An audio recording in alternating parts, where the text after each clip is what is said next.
अरफा, अरफा का दिन एक है जिसको 9वीं ज़िलहिज्जा कहा जाता है। इंग्लिश एतबार से तो इसका एतबार नहीं करेंगे क्योंकि हर साल चेंज होते रहता है, इसलिए जो ज़िलहिज्जा की 9 तारीख आती है उसको अरफा कहा जाता है। अब वो 9 तारीख चाहे हिंदुस्तान में हो, पाकिस्तान में हो, बांग्लादेश, जिस मुल्क के अंदर 9 तारीख रहेगी वही जो है उस मुल्क के लिए अरफा का दिन शुमार होगा। सऊदी अरब में 9 ज़िलहिज्जा है, हिंदुस्तान से एक दिन पहले होता है, तो वही उसका जो है अरफा का दिन शुमार होता है।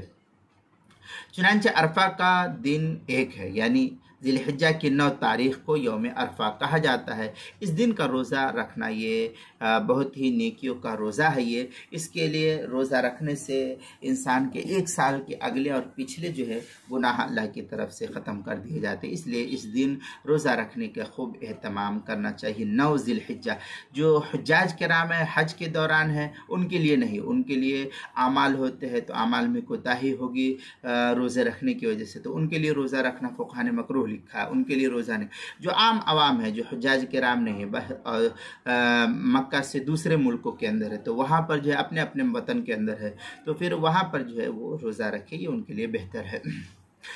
बदाइउ सनाए में है इल्ला अन्नहु लम यदखुल फ़ीहा लैलतुल आशिर मिन ज़िलहिज्जा लिअन्नहु इस्ततबअहन नहार अलमादी व हुवा यौम अरफा। ये बदाइउ सनाए के बारे था, जिल्द नंबर 5 सफ़ा नंबर 75, फस्रुन अम्मा शराइतु जवाज़ इक़ामतिल वाजिब, जो HM सईद कराची पाकिस्तान का छपा हुआ नुस्खा उसके अंदर, और कुर्बानी के मसाइल का इंसाइक्लोपीडिया उसके हरूफ तहज्जी आइन उन्वान है अरफा, सफ़ा नंबर 100 के तहत जो है इस मसले को नकल किया गया है, वहाँ देख सकते हैं।